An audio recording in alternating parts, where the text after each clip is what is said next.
Alright, welcome back everybody. Today we're going to be checking out the war that changed the English language by Oversimplified. This is about the Battle of Hastings in 1066 and also some other battles before that.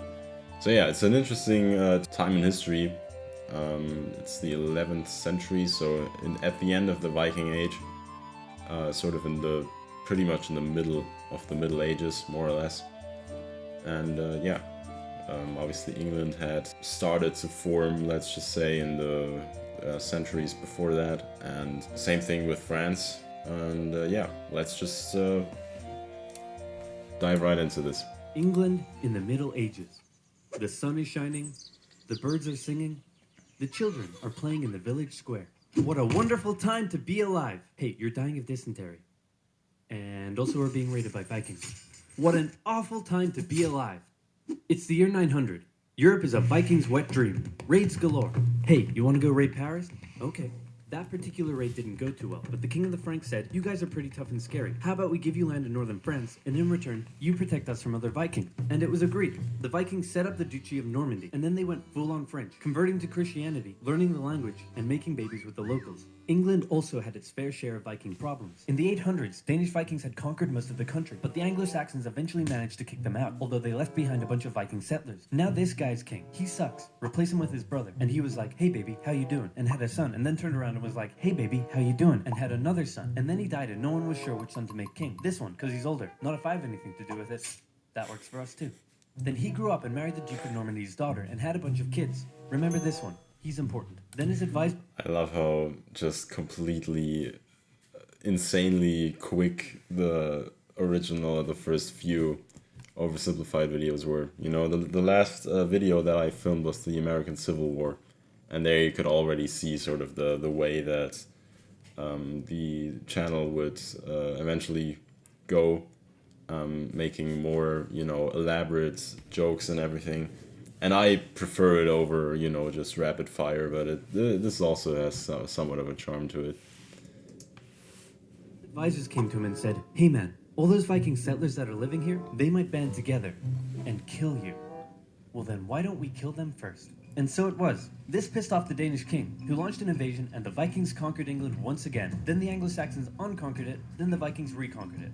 The king's family had to go into exile, including Edward. Remember him? He went to Normandy where he lived for 30 years. He and his brother Alfred tried to return to England to retake the throne from the Vikings, but they were betrayed by the Earl of Wessex, who said, "Hey friend, I'll take you to London where all the nobles are waiting to make you king. Oh no, look out, red hot poker in the eyes. I can't see. And thus you can't be king." Edward then escaped back to Normandy. After a few more Viking kings came and went, one finally died without an heir, and Edward was called back to England where he became king. And that's where our story begins. Here's the thing about becoming a king in the Middle Ages. Often your entire country won't support you at first. You can be vulnerable to rebellions, and it's up to you to take control. Fortunately for Edward, there was already a super powerful guy who had a lot of control over England, and if Edward could get his support, then England would be his. Who is this guy? Oh, piss, it's the guy who gave my brother the red hot poker in the eyes. After an awkward moment where Edward exiled Godwin from the country, he eventually had to give in and let him keep his earldom, possibly after Godwin gave him a bunch of gold and said he was very, very sorry. King Edward also married Godwin's daughter. Then Godwin died, and his massive fortune was passed down to his sons, who all became earls. In particular, this one became the new Earl of Wessex. Harold Godwinson was now King Edward's brother-in-law. He was a close advisor to the king, a brave warrior who had proven himself in battle against the Welsh, and in many ways he was almost like a co-king. Uh-oh, Edward got old and he's on his deathbed. Possibly for religious reasons, or maybe because he wasn't happy about having to marry her, he didn't boink his wife, and as a result has no kids, meaning there's no obvious heir to the throne, meaning I'm gonna be king. He does have a grandnephew, it could be him. No, let's go with me. Just one problem. I mentioned that Edward's mother was a Norman. Edward grew up in Normandy, and he had a lot of Norman friends. The current Duke of Normandy was William the Bastard. Why was he called the Bastard? One day his father was sneaking out of his castle when his advisors said, "Where are you going?" To the tanner's shop? Why? To get a tan. But that was a lie. Firstly, because tanners give you leather, not tans, and secondly, because he was really going to see the tanner's daughter. One thing leads to another, and out comes baby William, born out of wedlock. Thus, an absolute bastard. His father died... And that was one major reason of, you know, having not as much legitimacy, or basically having no legitimacy. If you've ever watched Game of Thrones, you could really see it there, that being a bastard was going to pretty much make you a nobody, even if your parents are royalty. There were two, I think Jon Snow was a bastard, and Gendry was the other one. Yeah, right. And both were, you know, at least at the start, at the very bottom of society, even though their dads were lords and kings and everything. So yeah, same thing here. Unless you obviously grab the power for yourself and try to, become a charismatic military leader, but you don't have any legitimacy from birth onwards. When William was 7 or 8 and he became the new Duke, he spent most of his childhood narrowly avoiding assassination, which probably turned him into the big balls tough guy he's remembered as today. In 1051, the town of Alençon tried to rebel against him, and the townspeople beat on dead animal skins as an insult to his commoner mother. William was furious, and he responded by, well, let's just say it wasn't pretty. That's the kind of guy we're dealing with here. William and Edward were good friends, and Edward allegedly promised that William could have the English throne after him. A decade later, Harold Godwinson even visited William and pledged an oath to him over holy relics, promising that William could be the next king of England, although it's possible Harold only did it because William was holding his family hostage. So when William heard that the king was on his deathbed, he said, hooray, I'm gonna be king. So now you have two extremely powerful men who both think they're about to become the next king. But wait. This guy is the King of Norway. He spent most of his life as a warrior for hire, fighting for whoever would give him the most gold. You name a place, he probably fought a war there. Poland? Yep. Estonia? Yep. Against pirates in the Mediterranean? Yep. The Holy Lands? Sicily? And Bulgaria? Yep. He got crazy rich off the back of it and was swimming in gold. Then he returned home and became king. One of the previous Norwegian kings had made an agreement with one of England's Viking kings, saying that when that Viking king died, the King of Norway would get the English throne. Hardrada felt that because of this agreement, he was now entitled to the English throne. He was also eager to go on one last big conquest that would turn him into a legend. So when he got word that Edward was on his deathbed, he thought, I'm going to invade England, and then I'm going to be king. So now we have three extremely powerful men who all think they're about to become the next king of England, and that means somebody's probably about to get hurt. Back in England, Harold Godwinson is watching over the dying King Edward. Suddenly, he comes out with a shocking announcement. Hey, everyone, gather in. That's it. Come closer. Don't be shy. Okay, so I've got bad news. The king is dead. I know, very sad. But good news. He said that I should be the next king. So, hooray for me. And, oh yeah, he said that if he once told anyone else they could be king, that he doesn't like them anymore and they should just stay in Normandy. And also he said that no one should ask any further questions. Okay, good talk. Go do whatever it is you do. Usually it took months of preparation to crown a new king, but Harold rushed it and he had himself crowned the same day King Edward was buried. In Normandy, William's advisors came to him and said, hey Big Willie, bad news, Harold Godwinson has taken the English throne. And William was furious, so he sent an envoy to Harold who said, William says you stole the throne and demands you immediately return it to him. Let me think about that. No. He said no. That bastard. Wait, I thought you were the bastard. Dude. Uncool. William immediately began gathering his armies together and preparing for an invasion of England.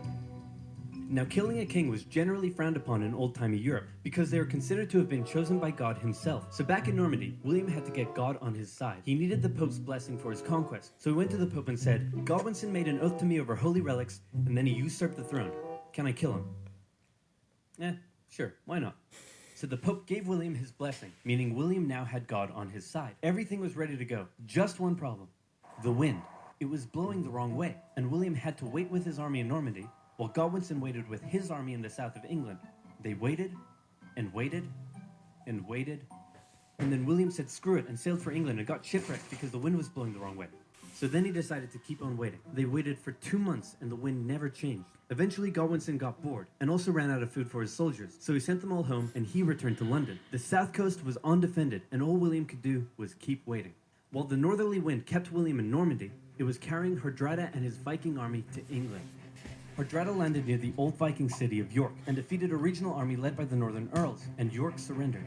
When Godwinson heard about this, he must have been pretty upset. He had just disbanded his army, and now he had to gather them all together again and march all the way north. He made the exhausting journey in just 4 days, which is crazy quick, and he caught the... Yeah, I mean, you can imagine how that must have felt, seeing as the Normans were just delaying their invasion and now you're being attacked from two sides. That must have sucked, you know. I mean, especially since the Vikings were very feared warriors back in the day. I mean, that's a logistical nightmare. Obviously, you never want to fight a two-front war, which obviously back in that day wasn't really two fronts. It was just, individual battles. But I mean, still, caught the Vikings off guard and unprepared for battle. The two armies stood on either side of the river Derwent. Legend says that a berserker Viking single-handedly held the only bridge crossing the river, dodging arrows and fending off attackers, until some English soldiers got under the bridge in a barrel and gave him the old spear in the jewels. This gave the Vikings enough time to form a shield wall, but because they'd been caught off guard, many weren't wearing their chainmail and armor, and the English eventually defeated them, killing Hardrada, and with him, bringing the Viking era in England to an end.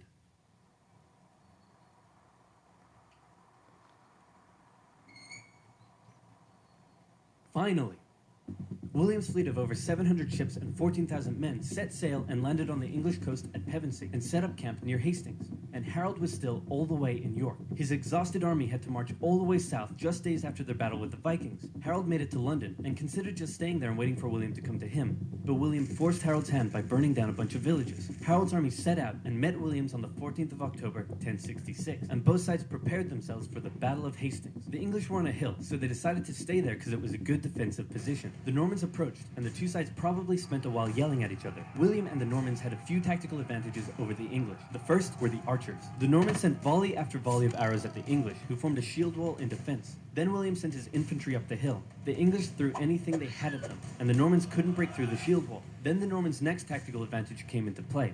William sent his cavalry up the hill, but even they struggled to break through the shield wall defenses. Wave after wave of infantry and cavalry came, and Harold knew all he had to do was let the Normans exhaust themselves, and he would win. But then something a bit strange happened. It's possible the Normans incorrectly believed William had been killed. Maybe they lost their will to fight against the shield wall, or maybe it was an intentional deception tactic. But suddenly, the Norman forces turned and ran away from the English. Believing they had won, the English broke their shield wall and chased down the retreating Normans, who then turned around, encircled the English troops, and cut them down. In the chaotic fighting that followed, Harold Godwinson was killed, the most popular theory being that he took an arrow in the eye. The English were defeated, and William had won. Sometimes I kind of wish that a lot of these battles in antiquity and medieval times would have some more clear sources, where you could really perfectly determine how, for example, Harold Godwinson died. But in a way, it's also kind of nice for history buffs to not be exactly sure what happened, and you can kind of just go with your favorite theory.